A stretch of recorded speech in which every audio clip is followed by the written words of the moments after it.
তোরা সব জয়ধ্বনি কর, তোরা সব জয়ধ্বনি কর। ওই নতুনের কেতনুরে কালবৈশাখী ঝড়। তোরা সব জয়ধ্বনি কর, তোরা সব জয়ধ্বনি কর।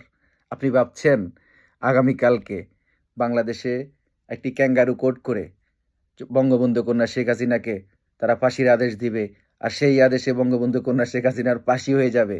আপনি এটাই ভাবছেন? তাহলে আপনি বোকার স্বর্গে বসবাস করছেন। আপনি যদি এটা ভাবতে যান তাহলে আপনাকে অনেক পেছনে যেতে হবে। ১৯৭১ সালে বাংলাদেশ যখন পাকিস্তানের সাথে যুদ্ধ করে স্বাধীন হওয়ার চেষ্টা করেছিল, তখন আপনারা জানেন, ইতিহাস পড়লে আপনারা দেখতে পারবেন, তারা তাদের বাবাদেরকে রক্ষা করার জন্য ১৯৭১ সালে বাংলাদেশ যাতে স্বাধীন না হতে পারে, তার জন্য যা যা করা দরকার তারা সকল রকমের নোংরামি করেছিল। ১৯৭৫ সালে বঙ্গবন্ধুকে হত্যার মাধ্যমে বঙ্গবন্ধুর শিশুপুত্র শেখ রাসেলকে পর্যন্ত তারা হত্যা করেছিল। তারা জানে বঙ্গবন্ধুর রক্ত যদি এই বাংলাদেশে থাকে, সেই রক্ত একদিন কথা বলবে। তাই ১৯৭৫ সালে বঙ্গবন্ধুকে সপরিবারে হত্যা করে। কিন্তু বঙ্গবন্ধু কন্যা শেখ হাসিনা যখন বাংলাদেশের ক্ষমতায় এসে এই সকল রাজাকার, এই সকল খুনিদেরকে বিচারের আওতায় নিয়ে আসলো, তারা ইন্ডিমিনিটি আইন করে তাদের বাবাদেরকে রক্ষা করতে পারে নাই। তাদের সেই বেদনা, তাদের সেই কষ্ট গত ৫০ বছর তারা বয়ে বেরিয়েছে। সেই কষ্টকে পুঁজি করে ২০২৪ সালে তারা ছাত্র আন্দোলনের আড়ালে এই বাংলাদেশকে ধ্বংস করার জন্য, বঙ্গবন্ধু কন্যা শেখ হাসিনাকে হত্যা করার জন্য একটি বিশাল পরিকল্পনা করে। সেই পরিকল্পনায়ও তারা সফল হয় নাই।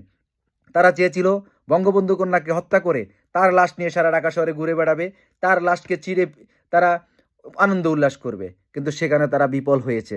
তাই তারা বলে বঙ্গবন্ধু কন্যা শেখ হাসিনা পালিয়ে গিয়েছে। তারা এটা জানে না তারা ইসলাম ধর্মের দোহাই দেয়, তারা জানে না জীবন বাঁচানো ফরজ, তারা জানে না যুদ্ধক্ষেত্রে নিজেকে আত্মরক্ষা করা একটা মানুষের জন্য সবচেয়ে বড় দায়িত্ব হিসেবে পড়ে থাকে। আপনি যদি মারাই যান তাহলে আপনি যদি মারাই যান তাহলে আপনার এই বাকি যুদ্ধ করবেটাকে? তাই তারা আজও তাদের সেই বেদনাকে পুঁজি করে, তাদের সেই কষ্টকে পুঁজি করে তারা আজকে বাংলাদেশকে একটি সেই ৭১-এর মতো বাংলাদেশে হত্যা, ধর্ষণ, চুরি, লুটতরাজ, সন্ত্রাসীর মাধ্যমে বাংলাদেশকে তারা অশান্তির নগরী বানিয়েছে। আজকে তারা নিজেদেরকে শান্ত করার জন্য একটি ক্যাঙ্গারু কোর্টের আয়োজন করে সেখানে হয়তো বঙ্গবন্ধু কন্যার একটি ফাঁসির আদেশ আসবে। সেই ফাঁসির আদেশে আমরা বলতে চাই, পৃথিবীর মানচিত্রে এবং বাংলাদেশে এমন কারো শক্তি হয়নি, এমন কোনো ফাঁসির দড়ি এখনো তৈরি হয়নি বঙ্গবন্ধু কন্যা শেখ হাসিনাকে সেই ফাঁসির কাজটি নিতে পারে।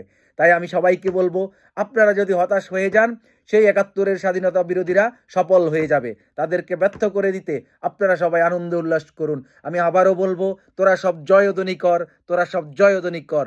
ওই নতুনের কেতনুরে কালবৈশাখী ঝড়। তোরা সব জয়ধ্বনি কর, তোরা সব জয়ধ্বনি কর।